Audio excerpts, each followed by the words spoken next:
오늘은 우리가 읽은 창세기 26장 말씀을 통해서 진짜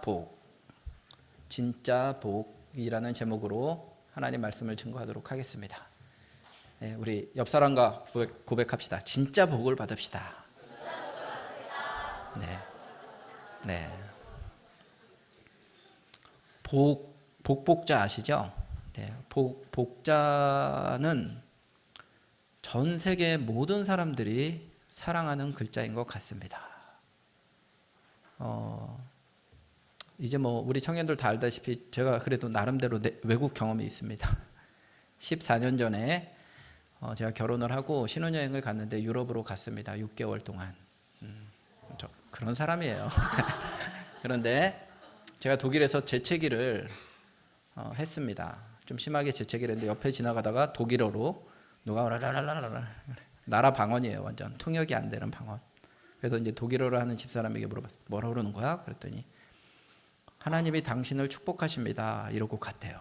그랬더니 재채기를 하거나 기침을 하면 전부 다 하나님이 당신 축복해요. 영미권에서도 그러죠. 재채기를 하면 God bless you. 하나님이 당신 불렀어요가 아니라 죄송해요. 저를 위해서 기도해 주세요. 네.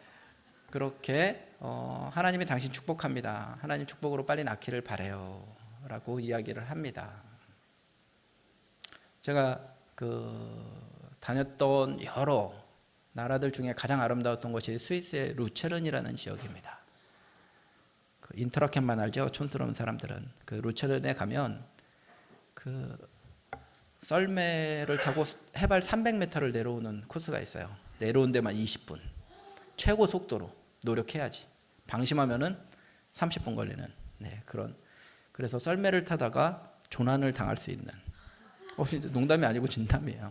그런 곳이 있는데 거기에 갔을 때 하루 종일 썰매를 탔는데 너무 배가 고픈 겁니다. 너무 한식을 먹고 싶어요. 그 추운 데서 하루 종일 썰매를 타다가. 그래서 막 PC방 같은 데 가서 그리고 인포메이션 센터에 가서 물어봤습니다. 여기 한국 음식 좀 비싸도 되니까 좀 소개 좀 해달라. 그랬더니 별 3개짜리 식당이 있더라고요. 그래서 가서 육개장을 시켜서 먹었습니다. 육개장을 먹었는데 좀 분위기가 이상해요. 모든 서빙을 하는 직원들이 개량 한복을 입고 다닙니다. 한국인이나 독일인이나 거기 스위스 사람이나 다 개량 한복을 입고 있어요. 그리고 무슨 육개장을 시켰는데 에피타이저가 나옵니다. 그리고 메인 디시 육개장이 나오고요. 그리고 물을 주는데 그냥 물이 아니라 굉장히 비싼 본차이나에다 따뜻한 숭늉을 담아서 주는데 너무 맛있었어요. 그날 하루 동안 얼어있던 몸과 마음이 다 녹고 집사람과 저와 회복이 됐어요.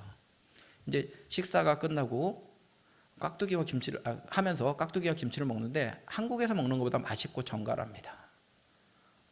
그리고 디저트까지, 푸딩까지. 무슨 육개장 먹고 푸딩 먹어본 사람 있으면 나와보라.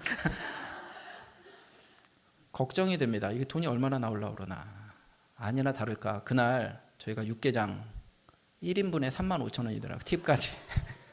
여러분 35,000원짜리 그거 14년 전이에요. 그게. 그러니까 35,000원짜리 육개장을 먹지 않았으면 육개장 먹었다고 말을 하지 마. 하여간 그 비싼 음식을 먹었습니다. 근데 그 비싼 음식이나 거기에 분위기들도 참 낯설었지만 신기했지만 정말 신기했던 것은 거기에 들어가는 대나무로 된 발이 있습니다. 발. 그 발에도 그리고 식탁보에도 심지어 숟가락과 젓가락 모든 그릇에 복자가 한문으로 다 적혀 있습니다. 대부분의 오리엔탈 샵들이 대부분 복이라는 글자가 다 써 있습니다. 제가 30번 가까이 갔던 대만은 더 심합니다. 거기는 빨간색 바탕에다가 금색으로 복자를 써놓습니다. 그냥 써놓는 것도 부족해서 상점마다 거꾸로 복자를 반대로 붙여가지고 이렇게 붙여놨어요. 그래서 제가 안 되는 중국어로 바디랭귀지로 이거 왜 거꾸로 붙였다. 한자 쓰는 애들이 한자를 거꾸로 붙이면 어떻게 하니? 그랬더니 무슨 의미가 있냐면 하늘에서 내려오는 복을 받고 싶어서. 그래서 상점에다가 가정에다가 그 복자를 거꾸로. 다음에 혹시 중화권에 가게 되면 친구들한테 잘난 척 하십시오. 이게 왜 거꾸로 붙여졌는지 알아? 이 사람이 중국어를 못해서가 아니야, 이런 뜻이 있어. 동양이나 서양이나 모두 복에 집중합니다. 복을 받고 싶어 합니다. 그리고 복이라는 글자에 대해서 굉장히 애착심이 있습니다. 왜냐하면 하나님이 우리를 만드신 창조주가 되십니다. 우리는 피조물들입니다. 그래서 하나님의 축복함이 없이 우리의 삶이 성공적으로 살아가는 것, 아니 하루하루 살아가는 것, 생명을 연장하는 것, 건강하게 사는 것이 하나님의 축복하심이 없이는 불가능하기 때문에 우리는 피조물로서 당연히 하나님의 복을 추구하게 됩니다. 복은 우리 생활에 없어서는 안 될 너무나 필수적인 겁니다. 가까운 겁니다. 그래서 복이 중요합니다. 그래서 악한 사단은 되도록이면 너무나 중요한 이 복을 타락시키려고 노력을 합니다. 몇 년 전에 일본에 쓰나미가 있었죠. 쓰나미가 있으면서 물론 여러 사람이 죽기도 하고 시설물도 많이 파괴가 됐지만 가장 큰 데미지를 입은 것이 후쿠시마 원전입니다. 후쿠시마 원전이 좀 전문가들이 하는 말에 의하면 멜트다운 됐습니다. 멜트다운, 우리 한국식으로 표현하면 멜트다운이 됐는데, 그것은 무엇이냐면 원자력 발전소가 더 이상 통제가 안 되는 거예요. 그래서 녹아져 내려버린 겁니다. 그래서 이제 인공적으로 물을 거기다 계속 부어요. 붓지 않으면 그게 핵폭탄이 될 수 있어요. 핵폐기물들이 불이 붙어서 굉장히 위험합니다. 그래서 거기에 엄청난 양의 물을 날마다 붓고 있습니다. 그러다 보니까 바다가 방사능에 의해서 오염이 됩니다. 그리고 도쿄도, 일본의 수도죠. 도쿄도에서는 함부로 수돗물을 먹으면 안 됩니다. 무조건 먹는 물은 생수를 사다가 먹어야 됩니다. 우리에게 없어서는 안 될 너무나 중요한 것, 가까운 것이기 때문에 그게 오염될 때 굉장히 큰 문제가 일어납니다. 복도 마찬가지예요. 하나님이 우리를 창조하실 때 하나님이 기뻐하시는 그런 복의 내용들이 있습니다. 근데 악한 마귀 사단은 될 수만 있으면 우리가 추구하는 복의 방향을 다른 방향을 추구하도록 왜곡시킵니다. 잘못된 대상에게 복을 빌도록 만듭니다. 잘못된 방법으로 복을 추구하도록 만듭니다. 복을 추구함에 있어서 타락하는 겁니다. 여러분, 성도의 중요한 사명이 무엇인지 아십니까? 진짜 복이 무엇인지 먼저 우리가 알아야 됩니다. 그리고 진짜 복은 따로 있어라고 세상에 나가서 사람들에게 알려주는 것이 우리의 사명이 되어야 됩니다. 그래서 오늘 이 시간은 주어진 창세기 26장 말씀, 우리 이삭의 삶을 통해서 성경이 말하는 진짜 복의 가치가 무엇인지 알아보는 시간이 됐으면 좋겠고, 다시 한번 그 복을 추구하기로 다짐하는 그러한 시간이 되었으면 좋겠습니다. 첫 번째 주제입니다. 따라하겠습니다. 축복의 통로로 쓰임받는 것이 진짜 복이다. 다시 한번 따라합니다. 축복의 도구로 쓰임받는 것이 진짜 복이다.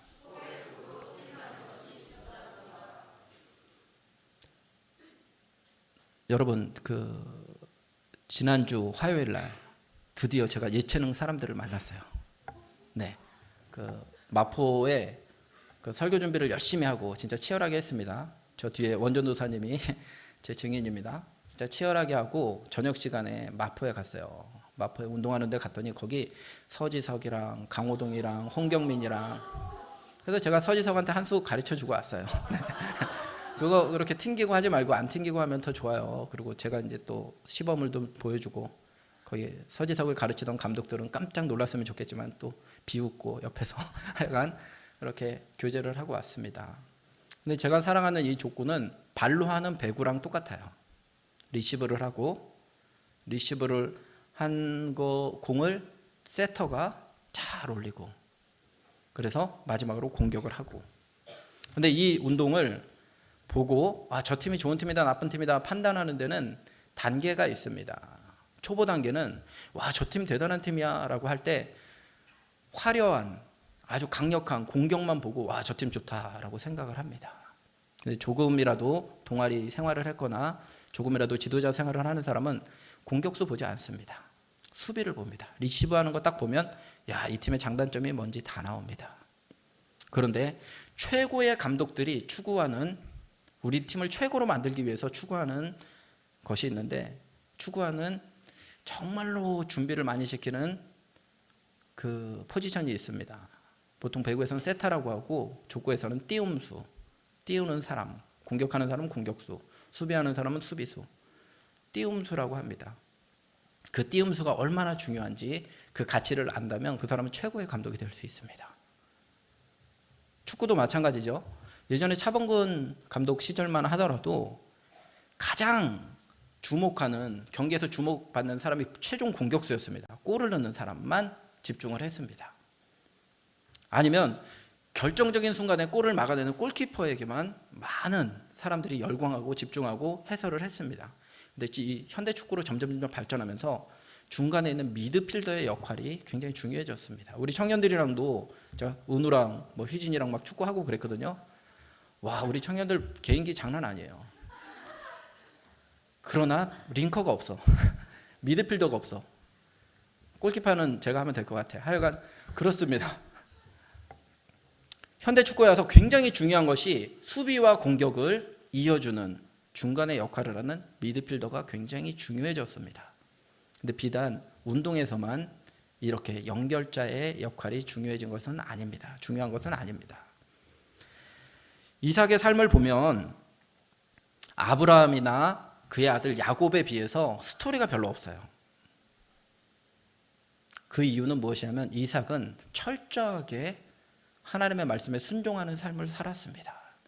하나님의 말씀이라면 그냥 거역하지 않고 이해가 되건 안 되건 순종하고 경건하고 하나님과 동행하고, 우리말로는 도무지 해석이 안 되는 인테그리티라는 단어가 있는데 성실함을 가지고 하나님 앞에 평생을 살았습니다. 그러니까 인생에 굴곡이 없어요. 평탄한 것 같아요. 그럼에도 불구하고 강력한 축복의 도구로서 그가 쓰임을 받습니다. 평안한 가운데. 그래서 창세기를 보면은 이삭의 스토리는 거의 없어요. 우물만 파다가 끝납니다. 우물 파고 또 그 사람들이 뺏으면, 그랄 목자들이 뺏으면 또 도망가서 다른 데 우물 파고 또 파고 덮고 또 파고 덮고 막 그러다가 끝나요. 그리고 자식들한테 축복. 이삭이 아니죠. 이삭이 야곱과 에서에게 축복하고 끝납니다. 그의 인생이 되게 간단해 보입니다. 그럼에도 불구하고 우리에게, 우리 영혼에 깊은 울림을 주는 이유는 무엇이냐면 그가 선대로부터 받았던 그 축복, 아브라함에게 주셨던 그 축복을 잘 받아서 그것을 가지고 평생 하나님과 동행하다가 이제 그의 자녀들에게 잘 축복하는 모습으로 넘겨줍니다. 여러분이 예수님 믿고 나서 변화된 거 있죠. 받은 간증들 있죠. 축복들 있죠. 이제 그것을, 우리의 사명은 무엇이냐면 전달해야 됩니다. 제가 여러분들에게 일찍 오라고 그랬는데 오늘 57분에 왔어요. 제가 나쁜 목사죠. 한지 2주밖에 광고가 안 됐는데 57분에 오고 기도에도 인도를 못했습니다. 근데 제가 여기 오기 전에 30분 동안 공감마을 형제 자매들이랑 같이 예배를 드리고 왔습니다. 30분 동안 같이 예배를 드리면서 그분들에게 너무 감사하다라는 이야기를 했어요. 뭐냐면 여러분들이 계셔서 지금 샬롬의 후배들이 있는 겁니다. 여러분들 신앙생활 열심히 해야 됩니다. 왜냐하면 우리가 샬롬을 졸업하고 저런 모습이 되겠지라고 그리게 될 텐데 그게 여러분 모습입니다. 그리고 부담 잔뜩 주고 왔어요, 제가. 그리고 제가 샬롬 교회에 담임으로 왔지만 저는 공감마을의 담당 목사이기도 합니다. 여러분 담당 목사 오늘부터 생겼어요. 그러니까 저랑 같이 부대 끼면서 같이 살아봅시다. 근데 울더라고, 어떤 자매가. 제가 와서 억울해서 울었는지 아니면 후자겠죠. 감동이 돼서 울었던지. 근데 제가 여기 3월 8일에 와서 처음으로 설교를 하고 나서 가장 마음에 걸렸던 그룹이 그 공감마을입니다. 1세대인데 그분들의 헌신이 있어서 우리가 있을 수 있었는데 어떻게 하면 그분들을 도울까 기도를 했습니다. 고민을 했습니다. 원준 선생님과 상담도 했습니다. 선배 목사님들과도 이야기를 나눠봤습니다. 그러다 드디어 지난주에 담임 목사님과 사모님으로부터 공감 누가 맞죠? 목사님? 내가 여기 있습니다. 나를 보내소서. 지난주 설교와 같이 하나님이 얼마나 강력하게 역사하셨으면 불이 타올라서 제가 까맣게 됐잖아요. 이 뜨거움을 가지고 하나님 앞에 헌신했습니다. 제가 할게요. 저 그분들에 대한 마음의 부담이 있습니다. 제가 갈게요. 또 오늘 같이 예배를 드리고 왔습니다. 그분들이 했던 역할이 바로 이삭이 했던 역할입니다. 하나님으로부터 예수마을 교회에서 받았던, 청년으로서 받았던 그 은혜들을 여러분에게 잘 전달했기 때문에 여러분들이 지금 있을 수 있는 겁니다. 이제 이후에 몇 년 후에 이 자리에서 예배드릴 후배들에게 하나님의 축복이 전달될 터인데 여러분의 헌신을 통해서 그에게 전달될 겁니다. 그래서 2015년은 그냥 2015년이 아닙니다. 2014년에 받았던 하나님의 영광과 은혜와 축복을 누리고, 그리고 그 누리고 있는 그 축복을, 이전에 받았던 그 축복을 2016년에 후배들에게 전달해야 되는 시간, 의미 있는 시간이 바로 오늘입니다. 옆 사람과 고백합시다. 우리 지금 굉장히 의미 있는 시간을 보내고 있어. 그리고 한 가지 더 고백합니다. 하나님의 축복을 후배들에게 잘 전달합시다.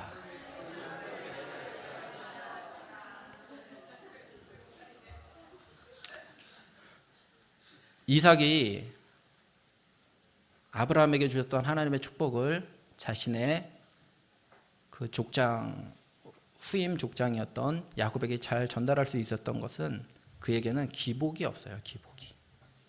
꾸준히 여러 가지 상황 속에서 꾸준히 하나님의 영광만 바라봅니다. 하나님만 바라봅니다. 그래서 기복이 없는 것이 그의 가장 큰 장점입니다. 저도 오랫동안 청년들이랑 부대껴서 살다 보니까 정말 여러 부류의 청년들을 봅니다. 어떤 한 부류는 그냥 어딘지 모르게 잘 숨어 다녀요. 목사 눈에 안 보이게. 자꾸 예리한 눈에 걸리지 않고 잘 숨어 다닙니다. 근데 교회에서 자기가 좋아하는 사역을 할 때만 확 나타나요. 그래서 막 목사보다 교회가 이러면 안 됩니다. 이 사역에 있어서는 이러면 안 됩니다. 목사님이 불이 마음속에 있어서 스랍도 불타는데 목사님 더 불타야 되고 족구만 하면 안 됩니다. 그러면 저한테 정죄하고 괄시하고 등한시하고 천시하고 막 그러는 형제 있어요. 자매 있어요. 그런데 그 부흥회나 그 선교나 그 프로그램만 끝나고 나면 스스로 안식에 들어갑니다. 겨울잠에 들어갑니다. 몇 개월간 아주 깊이 동굴 속으로 들어갑니다. 그리고 나서 이제 또 겨울이 돼서 또 그 사역을 하게 되면 6개월 만에 나타나서 막 날아다녀요. 이것을 우리 선배들은 뭐라고 그랬냐면요, 냄비신앙이라고. 냄비신앙. 한국 사람의 성향에 그게 너무 잘 맞습니다. 그래서 우리 조심해야 돼요. 꾸준함이 복입니다. 하나님 앞에 이삭처럼 꾸준하게 인생의 모든 굴곡들 속에서 하나님만 의지하는 것이 복입니다. 그러한 축복이 샬롬의 청년들 가운데 있기를 바랍니다. 꾸준히 하나님과 동행하고 인생의 여러 단계에서 하나님과 교제하는 그 축복이 여러분들 가운데 있기를 예수님의 이름으로 축원합니다. 지금부터 성경 막 찾아야 되는데 마구 찾아보도록 하겠습니다. 자, 어떻게 꾸준하게 일관되게 이삭이 하나님과 동행했는지 한번 찾아봅니다. 창세기 22장 9절로 10절 보면은, 창세기 22장 9절로 10절을 제가 읽을 테니까 여러분은 보입니까? 보여요 이게? 나는 안 보이지?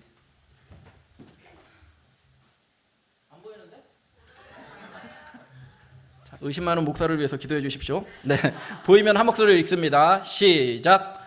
하나님이 그에게 일러주신 곳에 이른지라. 이에 아브라함이 그곳에서 제단을 쌓고 나무를 벌어놓고 그의 아들 이삭을 결박하여 제단 나무 위에 놓고.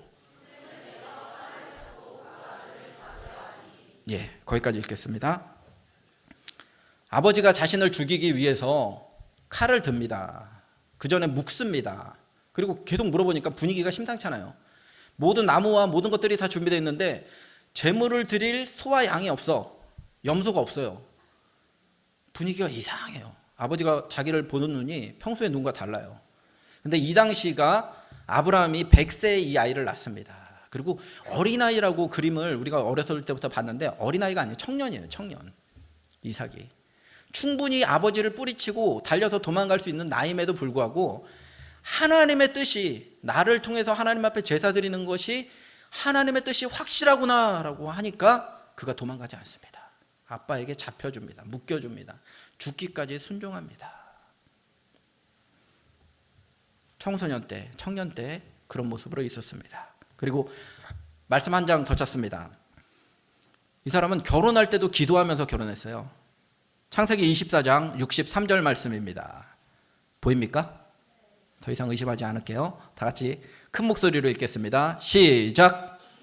저물 때 들에 나가 묵상하다가 눈을 들어 보매 낙타들이 들어오는지라. 이때가 어머니가 그 하나님께 젊은 나이에, 그 당시에는 170 넘도록 살았는데 젊은 나이에 먼저 엄마가 죽었습니다. 그리고 나서 들에 가서 묵상을 하고 있습니다. 이제 아버지가 종을 보내서 자기 신부감을 데리고 오는 그런 인생의 위로가 필요한 그 시기였고, 그리고 그 새로운 인생의 큰 변곡점에 와 있는 중요한 시기입니다. 근데 그때 가서 이 이삭이 무엇을 하고 있습니까? 하나님께 묵상하고 있어요. 묵상.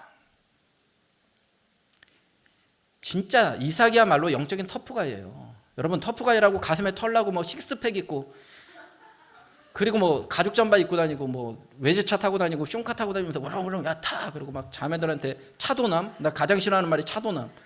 내가 서울 사람이라고 해도 아무도 안 믿는데 무슨 차도남이야. 하여간 차도남, 그런 사람이 좋은 형제가 아닙니다. 자매님들, 인생에 중요한 문제 있을 때 결혼을 무엇으로 준비하고 있습니까? 이삭이 지금 묵상함으로, 하나님과 교제함으로, 하나님께 기도함으로, 하나님의 말씀이 정말로 그런지 해서 다시 생각함으로. 여러분, 우리 샬롬교회에 속한 자매들이 이삭과 같이 묵상할 수 있는, 묵상할 줄 아는, 하나님과 교제할 줄 아는, 자기 인생의 중요한 문제를 하나님으로부터 힘을 얻고 위로받을 수 있는 그런 형제를 만나는 축복이 우리 자매들에게 있기를 바랍니다.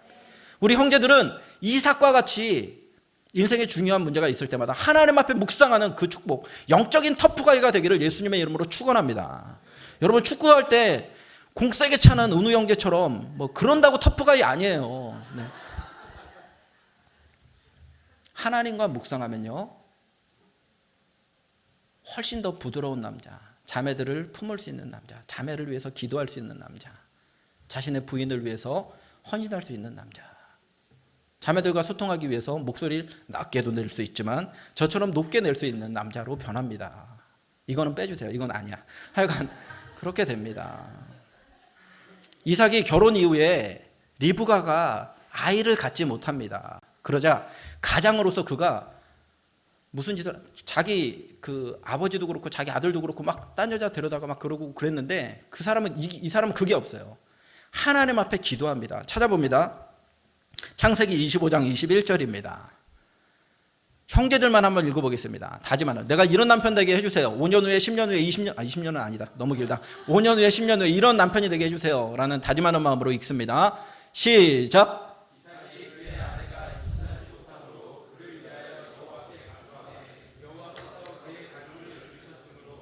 그의 아내 리브가가 임신하더니.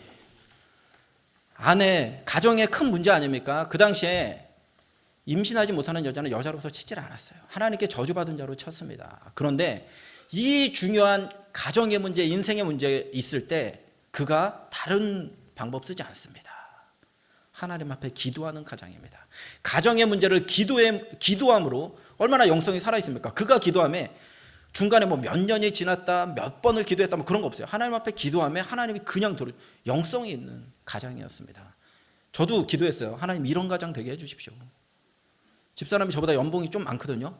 하나님, 물질이 일하지 않고 영성이 일하게 해주십시오. 그런 가정 되게 해주십시오. 여러분, 형제들이 할 수 있는 최고의 혼수 준비는 영성입니다.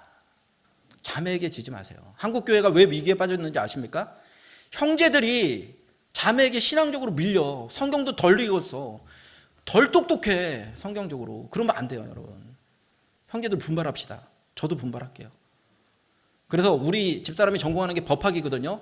우리 집의 가훈은 법학은 신학의 시녀다예요. 네. 웃지 마요.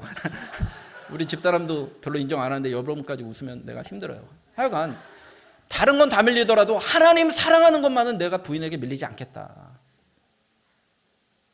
그게 자매들에게 얼마나 큰 축복인지 모릅니다. 이 이삭의 축복이, 여러분, 이 이삭의 삶을 보세요. 청소년 때도 청년 때에도 하나님 의지했어요. 하나님 말씀이면 정말 이상한 상황인데 아빠가 날 죽이려고 하는데 하나님 말씀이 너무나 확실해. 그러니까 순종합니다. 결혼을 준비할 때도 기도로 준비합니다. 기도로 혼수를 준비합니다. 자기 어머니가 돌아가셔서 어머니 너무 그리워서 괴로운 마음을 묵상하고 있어요. 들에 나가서 하나님 기억하고 있어요. 얼마나 멋진 청년입니까? 결혼 이후에 예상하지 못했던 가정의 어려움이 있자 기도합니다. 이런 형제 만나십시오. 이런 형제가 되십시오. 그런데 이렇게 멋지게 이삭이 하나님 앞에서 반응할 수 있었던 근본적인 원인이 있어요. 그게 창세기 25장 11절입니다. 우리 다 같이 한번 이 영적인 터프가이가 이삭이 될 수 있었던 이유, 그것을 한번 읽어보겠습니다. 시작. 아브라함이 죽은 후에 하나님이 그의 아들 이삭에게 복을 주셨고 이삭은 부엘라 근처에 거주하였더라. 아브라함이 죽은 이후에 하나님이 이삭을 어떻게 하셨다고요? 복을 주셨대요. 그러면 하나님의 축복의 내용이 무엇인지 알겠습니까? 축복을 자녀들에게 유통하는 삶이에요. 다음 세대를 잘 전달하는 삶이에요. 축복을 아직도 전혀 축복의 내용에 대해서 모르는 사람에게 복을 전달하는 것이 그게 축복이에요. 그래서 장미꽃을 전달하는 사람의 손에는 장미꽃 향기가 남게 됩니다. 여러분, 축복을 잘 전달해야 되는데 이렇게 축복을 잘 전달할 수 있었던 이유는 무엇이냐면 그가 하나님께 복을 받았기 때문이에요. 우리도 추구해야 될 복은 이 복입니다. 하나님 앞에 그냥 기복이 있지 않고 기쁜 일이 있어도 하나님 앞에 기뻐하고 슬픈 일, 어려운 일이 있을 때도 하나님 앞에 반응할 줄 알고 하나님은 그런 사람들에게 영혼들을 맡기십니다. 그런 사람들에게 사명을 맡기십니다. 변함없이 하나님만 바라보는 사람에게 하나님이 영광으로 함께해 주십니다. 그러한 축복이 우리 공동체 가운데 흘러넘치기를 예수님의 이름으로 축원합니다. 오늘 말씀으로 돌아가서 이삭이 얼마나 하나님 앞에 하나님 말씀에 순종하는지 오늘 말씀에도 나와요. 26장 1절로 2절입니다.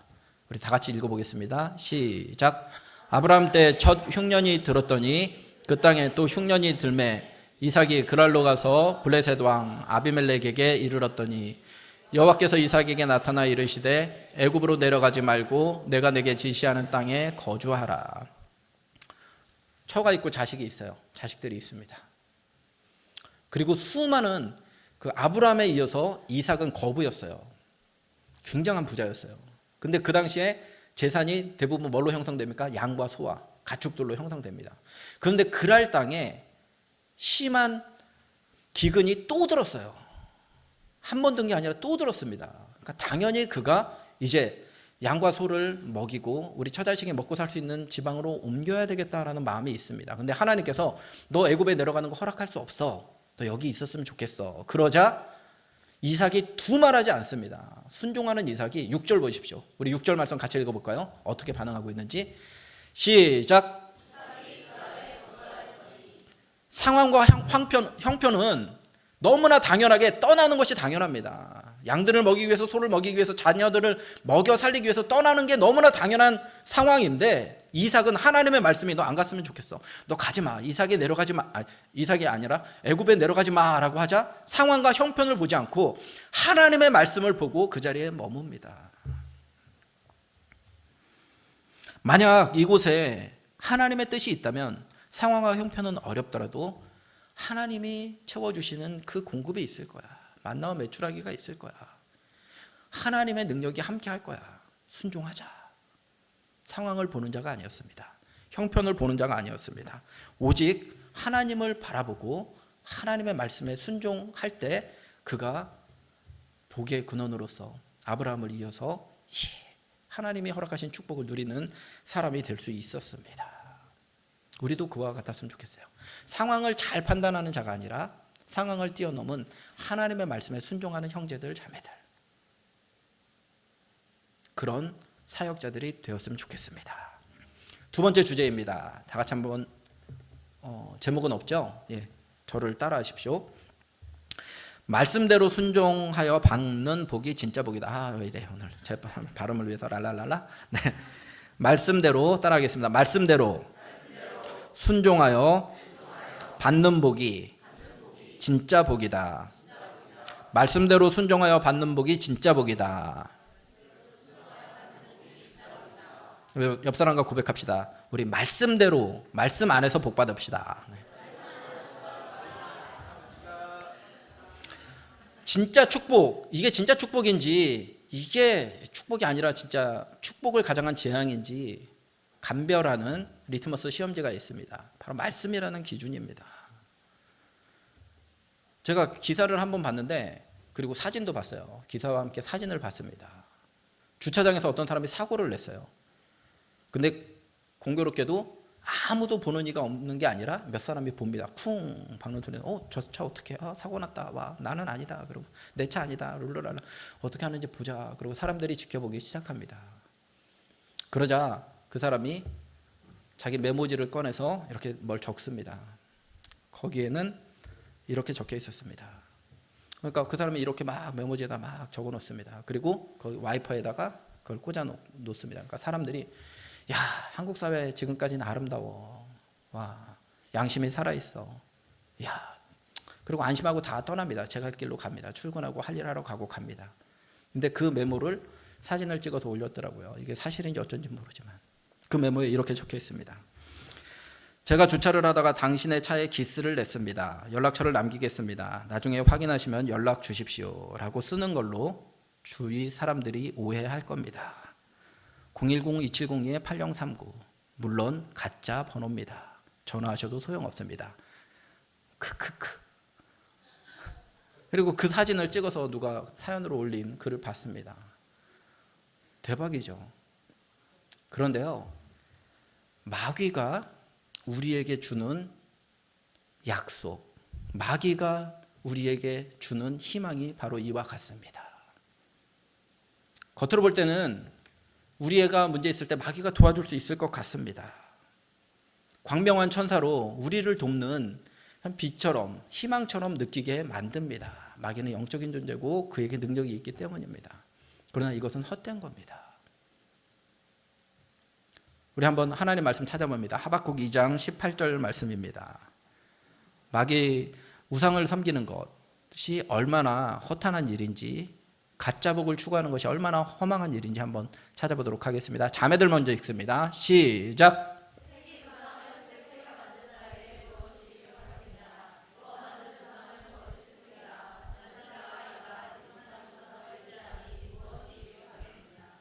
예, 19절 제가 자막을 부탁을 안 했는데 19절을 보면 나무에게 깨라 하며 말하지 못하는 돌에게 일어나라 하는 자에게 화 있을진저 그들이 교훈을 베풀겠느냐. 보라, 이는 금과 은으로 입힌 것인즉 그 속에는 생기가 도무지 없느니라.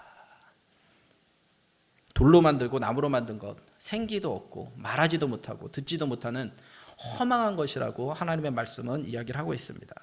겉으로는 사람들 도울 수 있을 것처럼 여겨집니다. 굉장히 능력이 있을 것처럼 위장을 합니다. 그러나 우상에게 의지하는 것, 의지하지 말아야 될 대상에게 의지하는 것, 이것은 복이 될 수 없고 도리어 우리에게 화가 될 수밖에 없다라는 겁니다. 그래서 시편 115편은 3절로 9절까지 이렇게 하나님께서 하나님의 감정이 달린 그 감정이 담긴 그런 말씀입니다. 우리 한번 시편 115편 3절로 9절까지 좀 길지만 같이 읽겠습니다. 시작.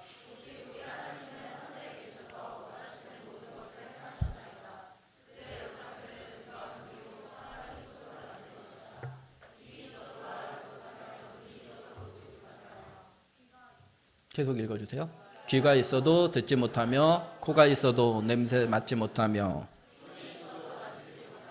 발이 있어도 걷지 못하며 목구멍이 있어도 작은 소리조차 내지 못하느니라. 우상들을 만드는 자들과 그것을 의지하는 자들이 다 그와 같으리로다. 이스라엘아, 여호와를 의지하라. 그는 너희의 도움이시오 너희 방패시로다. 우리는 성경적인 기준을 붙잡아야 됩니다. 성경적인 복을 붙잡을 줄 알아야 됩니다. 이 세상의 모든 매체들이, 모든 친구들이, 모든 동료들이, 모든 존경할 만한 사람들이 세상적인 기준으로 말할 때 우리는 하나님의 말씀이 과연 무엇이라고 이야기하고 말씀하고 계신지 그것을 우리가 집중해 볼 필요가 있습니다. 집중해 볼 필요가 있는 게 아니라 반드시 집중을 해야 됩니다. 제가 그저께 참 마음이 무너지는 기사를 읽었습니다. 조선일보에 이런 제목으로 기사가 떴습니다. 작년 혼인율 역대 최저 수준이라는 기사입니다. 거기에 기사에 이런 내용이 나옵니다. 지난해 우리나라의 혼인율이 역대 최저 수준을 기록했다. 혼인 정년기 인구가 줄었고 경기가 나빠지면서 청년들 가운데 결혼을 미루거나 포기하는 사례가 늘고 있기 때문이다. 기사의 일부입니다. 여러분, 우리는 삼포 시대를 살고 있습니다. 연애하는 거 포기합니다. 결혼하는 거 포기합니다. 그리고 아이를 낳는 것을 포기하는. 그래서 삼포 시대에서 뭐 오포 세대니 뭐 계속 파생된 말들이 나옵니다. 절망할 수밖에 없는 세대를 우리는 살고 있습니다. 저는 삼포 세대를 말하는 사람들에게, 청년들에게 공감합니다. 기존 세대로서 미안한 마음이 분명히 있습니다. 그러나 동의할 수는 없습니다. 성경이 우리의 결혼에 대해서, 우리의 자녀에 대해서 그렇게 말씀하고 계시지 않기 때문입니다. 오늘 말씀의 주인공인 이삭의 결혼에 대해서 하나님은 이렇게 평가를 하십니다. 창세기 24장 67절입니다. 창세기 24장 67절 다 같이 읽습니다. 시작. 그를 맞이하여 아내를 삼고 사랑하였으니 이삭이 그의 어머니를 장례한 후에 위로를 얻었더라. 이삭은 리브가와의 결혼을 통해서 그의 어머니 사라의 장례식 이후에 위로를 얻습니다.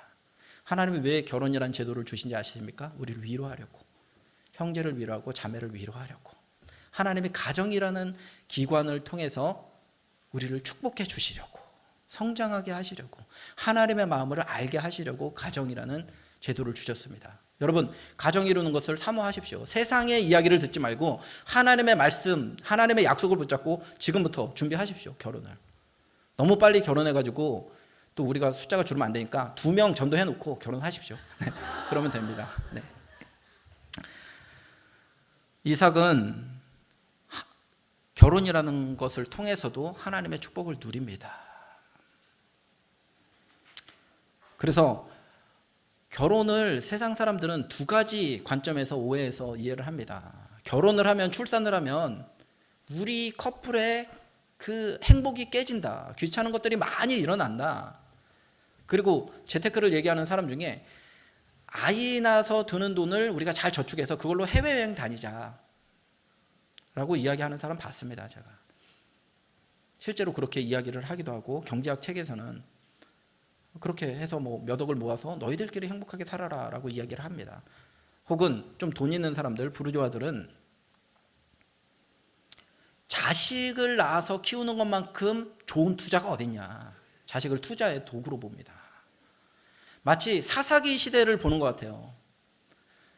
사사기 시대는 영적인 암흑의 시대인데 하나님의 말씀이라는 기준, 왕이 없으므로 사람들마다 자기 소견에 옳은 대로 행하던 시기가 영적인 암흑의 시대가 바로 사사기 시대입니다.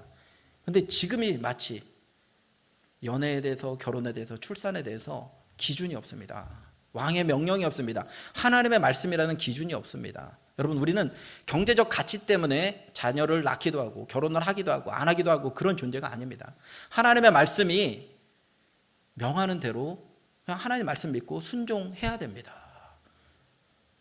제가 어제 명건 형제와 그 안나자매 집에 그 신방을 갔습니다. 형석 디렉터와 함께. 그래서 세상에서 가장 맛있는 짜장면을 얻어먹고 왔습니다. 짜장면 아니죠. 중화 요리 중에 가장 맛있는 거, 그걸 얻어먹고 왔습니다. 아, 우리 청년들이 빨리 이런 가정이 이뤘으면 좋겠다라는 마음 들었습니다. 세상이 무엇이라고 얘기하는지, 세상의 이야기에는 왜 그렇게 귀를 기울입니까? 그런데 왜 하나님의 말씀, 결혼에 대한 하나님의 말씀에 대해서 왜 귀 기울이지 않습니까? 여러분, 우리가 하나님의 사람이라면 하나님의 이야기에 귀 기울일 줄 알아야 됩니다. 하나님이 결혼을 어떻게 말씀하십니까? 잠언 18장 22절 보세요. 한번. 잠언 18장 22절. 형제들이 읽습니다. 이건 내용이 아무래도 형제에게 주시는 내용 같아. 자, 형제들이 읽습니다. 시작. 예, 결혼이 뭐라고요? 은혜의 영역입니다. 자매들, 맨 앞에만 바꿔서 한번 읽어봅시다. 남편을 얻는 자는, 시작. 예. 여러분, 충분히 가능성이 있기 때문에 예상을 하는 것은 믿음이라고 하지 않습니다. 예측이라고 그래요. 그런데 도무지 기대할 수 없는 상황에서 하나님의 약속을 붙잡고 그 정말 허망한 소망 같은 것을 이루어내는 것, 그것을 바로 믿음이라고 합니다. 여러분, 우리는요, 예측하는 사람들이 아니에요. 믿음으로 한 걸음 한 걸음 걸으면서 믿음으로 미래 하나님이 주실 그 은혜를 붙잡는 사람들이 바로 예수 믿는 사람들입니다. 그래서 결혼 준비를 위해서 가장 우리가 신경 쓰고 준비해야 될 것은 믿음이에요. 믿음. 하나님이 우리 가정을 통해서 놀라운 하나님의 일들을 행하실 것이라는 믿음입니다. 히브리서 11장 1절 우리 다 같이 한번 읽어봅니다. 시작. 믿음은 바라는 것들의 실상이요 보이지 않는 것들의 증거니. 여러분, 거울을 보면, 내 상황을 보면, 내 형편을 보면, 우리 가정의 모습을 보면, 우리 선대 아버지 어머니의 사는 모습을 보면 정말로 내가 너무나 삶이 부끄럽고 힘들어서 도무지 결혼할 수 없을 것 같아. 내가 무슨 가정을 이루겠어. 내 학벌에, 내 조건에, 내 스펙에 어떻게 그 형제를, 어떻게 그 자매를 사랑할 수 있어 라고 생각이 든다면 그거 마귀가 주는 생각입니다. 여러분, 지금 모습, 제가 청년 때 얼마나 찌질이었는지 아세요? 지금도 찌질입니까? 네. 더 비교도 안 될 만큼 그랬단 말이야. 그런데 하나님이 이 확신 주시는데 어떻게? 이 확신 주시는데 어떻게 해요? 내가 너와 함께 할 거야. 아들까지 준 그 사랑으로 너를 채울 거야. 하나님의 말씀을 붙잡으면 우리가 다음 단계로 나아갈 수 있습니다. 이삭이 그렇게 살았어요. 이삭이. 우리에게도 그 복이 있기를 바랍니다. 많은 세상 사람들이 경제적인 논리를 가지고 자녀를 낳으면 돈 못 모아, 시드머니 못 만들어, 자녀를 낳으면 야 얼마나 걔네들 키울 동안 우리 뭐 해외여행도 못 가고 아무것도 못해. 반대로 돈 좀 있다고 자녀만큼 좋은 투자 없어. 자녀들 기업 물려주고 뭐 가게 물려주고 그래서 얘네들이 돈 벌어갖고 뭐 부모한테 돈 주기 시작하면 이것만큼 좋은 투자가 어디 있어. 이런 인간적인 기준이 아니라 하나님이 자녀를 복이라고 말씀하셨어요.